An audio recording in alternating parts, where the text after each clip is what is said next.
Hi guys, welcome back to the second season of my FIFA 17 Liverpool career mode, and I didn't get sacked at the end of the first season. I thought for definite I was getting the chop, but for some reason they've stuck with me. I don't know why. I was terrible last season, absolutely awful in every way.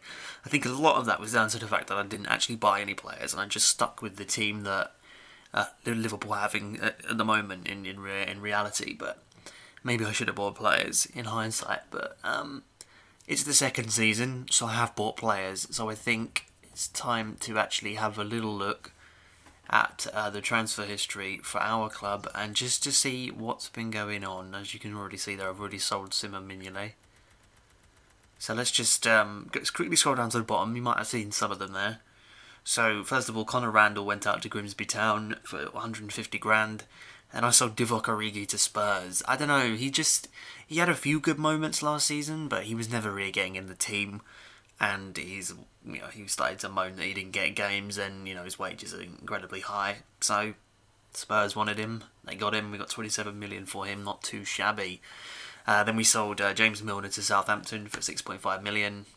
It's kind of just, it is what it is really. He's getting quite old. We don't really need him. We've got quite a few left backs now. Actually, we've got two. We're going to bring another one in. I haven't done all my transfer business yet. This is the bulk of it. Then we sold Lloyd Jones to Doncaster for £425,000. Again, a youngster who's never really going to make it at Liverpool. Gone. Then same with Shea Ojo, but this time for £1.1 million to Nottingham Forest. And then Cameron Brannigan to Aston Villa for £3.1 million. Again, just another youngster who isn't really ever going to get in the team. Then we sold Ragnar Klavan to Leicester, 4.2 million. Again, too old. And we've got Sacco back, and I'm going to bring in another centre back, so no space for him in the team. Then we sold Alberto Moreno to Newcastle United for £6 million. I just don't like him really, to be honest. I don't think he's that good. I don't really rate him. I wish we'd sell him in real life. Nothing against the man, just the player. I'm sure he's a very nice man, but yeah, £6 million bargain for them. And the big one, it's one of the big ones. Oscar, former Chelsea man, was playing for Bayern Munich in this, has joined Liverpool for £44 million, 25 at Cam. I think this is a really, really good signing. I think he can do a lot of damage for us this season, and he will be the player that makes the difference. Alves, just another youngster who I don't really want. £325 to Shrewsbury. And then the second big, in terms of money spent, it's actually the biggest, but Pjanic, another midfielder coming in here for £47 million from Juventus. Just a really solid midfielder. An improvement on Henderson. We still have Henderson and that, but it's an improvement, and he will really bolster that midfield and make us really, really difficult to beat. And then Lallana went to Bayern Munich for £27 million. That was it wasn't a swap deal. They came in for him after I bought Oscar, so I just thought, we'll get rid of him. We've got Pjanic in there now, and we've got Oscar. We don't really need him. Grujic went to Norwich for £6.5 million. Again, a youngster I don't really rate him. Mignolet has gone to Bologna for £7 million. We've got Ward back, Danny Ward. He'll probably be the goalkeeper that plays the secondary games as a kept Karius. So and that's it. But I've got more transfers that I'm going to reveal in probably not the next episode, maybe the episode after, because there's a lot of games. So, as you may have seen, our season opener is pretty tough. It's a test of our new squad. So this is what our new squad will look like going into this season. Pretty much the first team, bar one of the centre-backs there. Coutinho, Firmino, Mane, Oscar, Pjanic, Henderson, Alba, Sacco, Matip, Klein and Karius. That's probably the strongest 11. I have got second 11s and stuff like that here, but let's get into this first game against Manchester United. Welcome to you all. Alan Smith alongside me, Martin Tyler, and welcome to you all to Premier League football again. The opening game coming right up. Well, it's Liverpool against Manchester United. If you're of a certain age, you'll remember when Liverpool were top dogs in the 70s and 80s. And Alex Ferguson came down from Scotland to try and change that, and he did. Manchester United, obviously, in the last decade of the last century, the first decade of this century, he got what he wanted, but that rivalry still really exists. Yeah, it does, and if you ask the players, and particularly the fans, they will say this derby is the one they look to at the start of every season. Opening day of the season, it was always a special day for me as a footballer, and I think it will be for those boys down there, particularly the home side. Last season's champions, what a campaign they had.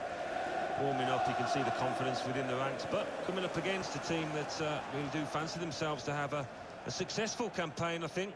With the way they performed last season, they'll be trying to make improvements on that. I'm expecting a really tight game here.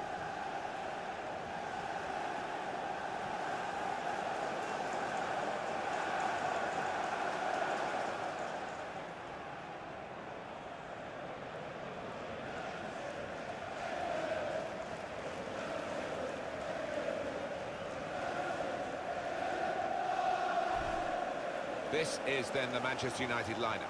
David De Gea starts in goal. Marcos Rojo starts with Eric Bailly at the back. Paul Pogba plays with Ander Herrera in midfield. And up front, Antoine Griezmann, the main striker today. This is the Liverpool side. Maurice Karius is the goalkeeper today. Nathaniel Klein starts with Jordi Alba as the fullbacks. Oscar starts, making his debut. And today, it's just the one striker in the side. Anthony Taylor is our referee. Alright, here we go, the start of a brand new season, and it couldn't be a more massive game to start this season off. Liverpool v Manchester United, one of the biggest games in world football. We've got a much better team than we did last season. There's strength everywhere, and there will be more players coming in. We are taking on the champions as well. They did win the league last season quite comfortably. They hammered us a couple of times. We did beat them in the FA Cup last season, so we need to really try and beat them and put down a marker really for the rest of the season and just say, yeah, we are here. That's a good little ball towards Martial. Saka's missed the tackle. United are coming forward with their first attack, and it fizzled out. I've just passed it straight back to them. What a goal, Mkhitaryan. They take the lead. They've not been in this game, but they take the lead in this. It's not very good from us. They come forward once and we wilt. We still need those defensive signings that we haven't made yet. They're on their way though. We just didn't deal with Mkhitaryan, and well, if you don't deal with him, you probably score.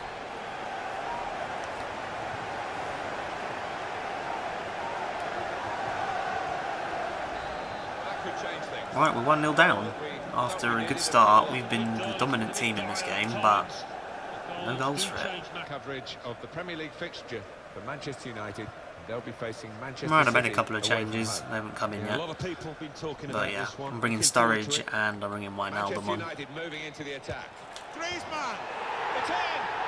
Wow, that was such a good goal. We haven't even played badly in this game. We've just been caught twice by two very, very good goals. You can see how close that was to actually hitting the bar.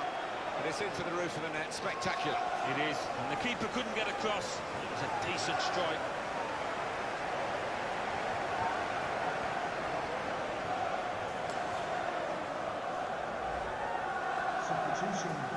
Restarting at 2-0.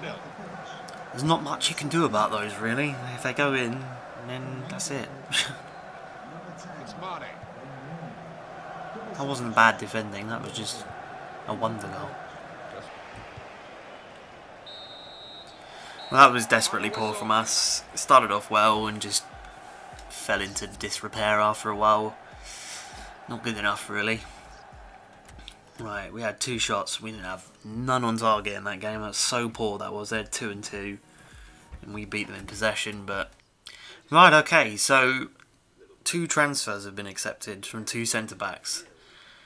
We've got Kostas Manolas and Kalidou Koulibaly.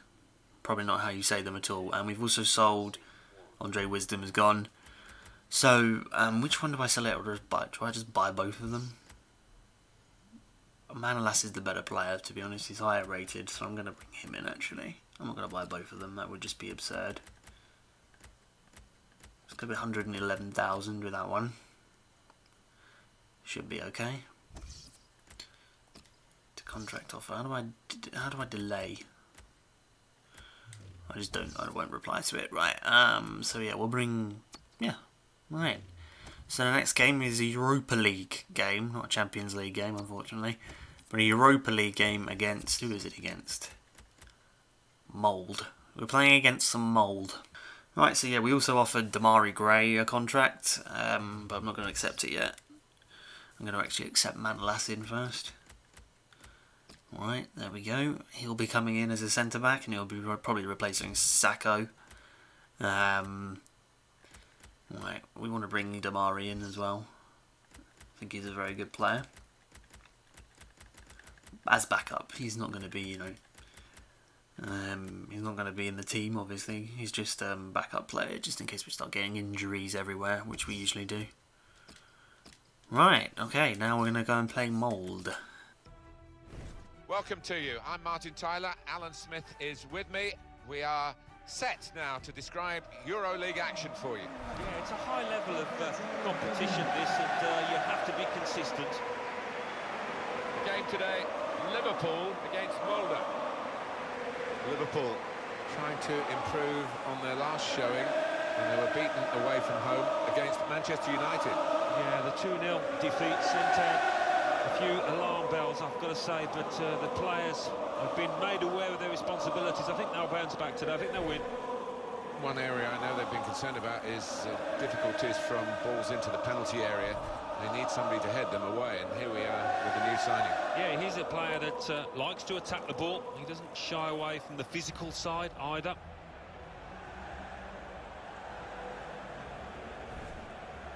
This is the Liverpool side. Loris Karius is the goalkeeper today. Lucas Digne starts with Nathaniel Klein as the wide defenders. Jorginho Wijnaldum starts with Miralem Pjanic in the centre of the park, and they'll play with a sole striker.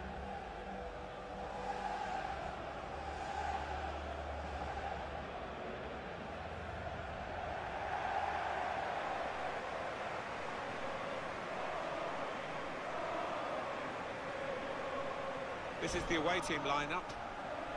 So, Alan, 4-4-2? Yeah, I think it looks that way, Martin. Yes, it's the conventional shape. It's the one that the manager prefers.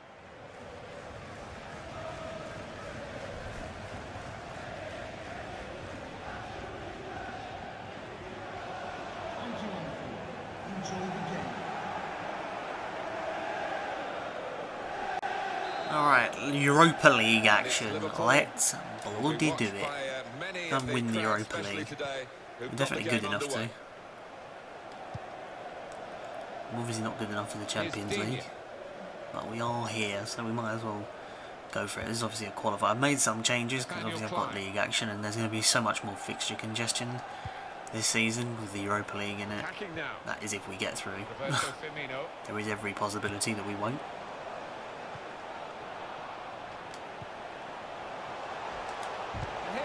Oh, what a strike!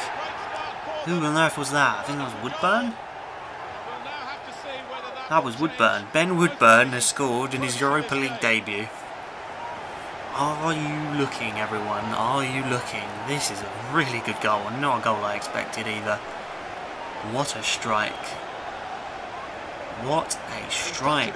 He receives the ball here from Wijnaldum and just passes past his man and just hits it. Goalkeeper's well beaten. We're 1-0 up already. Let's see the replay now. What a strike this is. Okay, I'm over-egging the goal a little bit, but I've got to do it. He's a child. He's just scored for Liverpool in Europe, so... Why has Firmino stopped running? Like, he was running and he stopped, and then he started running again. Anyway, half-time, 1-0. Here comes Firmino. And it's in. It's Oviajaria as well. What a strike from the young man.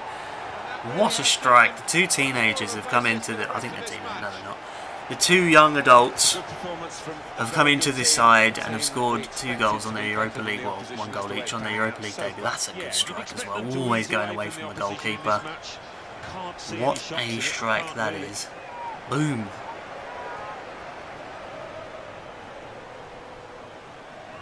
Yeah, really looking wide to Klein. to this one. Oh! What a strike from Clyde again. He's done it again. He's just an absolute legend. He really is. I just saw him and I thought, I'm going to put this out for him here. And I'm just going to absolutely thwack it. What a strike. Oh, I love him. He's just so good at those goals. He really is. He just pops up with those kind of goals. That's just disgustingly good, that is, from Nathaniel Klein. 3-0. That's given them a comfortable situation here. 3-0 as the game gets underway. There we are, 3-0 victory in the Europa League. We should be booking our stages in I can't tell. We should be booking our place in the group stages with this result. We might be a bit tricky in the second leg, but we'll see. Let's have a little look at the match stats after that. Right, let's have a look. Yeah, we had 62% possession, dominated the game, 12 shots, 8 on target. They had 1 shot, none on target. So let's go and have a look at the league table and obviously everything else at the end of that. There are some of the Europa League results. If you want to have a look, you can have a look. If your favourite team is in there, I don't know. Right, the Barclays Premier League table doesn't make for good reading. We are bottom of the table after 1 game. It was a 2-0 defeat. So we suffered the heaviest defeat of the thing. Okay, fair enough. Not a good start, but the Europa League is just a playoff. There's no table or anything like that. So yeah, so the next game for the next episode will be Southampton and the second leg of the Europa League, and we'll simulate the game against Swindon. Yes, that's what we'll do. Right, so I will see you in the next episode. Goodbye.